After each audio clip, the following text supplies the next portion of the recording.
باورم نمیشه بطری‌های یک بار مصرف تا دور میندازی. بیا اینجا تا بهت یاد بدم چه ترفندایی میشه باهاش انجام بدی.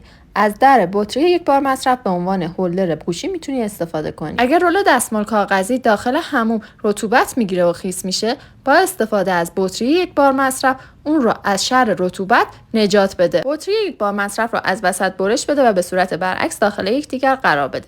از این وسیله کاربردی به عنوان نگهدارنده چترت موقع بارندگی میتونی استفاده کنی. خیلی جالبه که از بطری یک بار مصرف میتونی برای نصب دادن طبقات یخچالت استفاده کنی. بطری رو به صورت حلقه‌ای سه ردیف برش بده و مابین ظروفت قرار بده. با این طرفم فضای یخچالت رو افزایش میدی و یخچالت رو منظم میکنی. مطابق تصویر بطری رو برش بدین و از این وسیله کاربردی به عنوان سطل آشغال استفاده کنی. حالا شاید برات سوال بشه که این بطری رو چجوری تمیز کنی. داخل بطری ترکیبات نمک، سرکه، آب ولرم، دستمال کاغذی و مایع ظرفشویی بریزین و به خوبی تکون بدین. ممنون میشم این آموزش رو لایک کنی و اگر برات کاربردی بود کلمه ترفند رو کامنت کنی.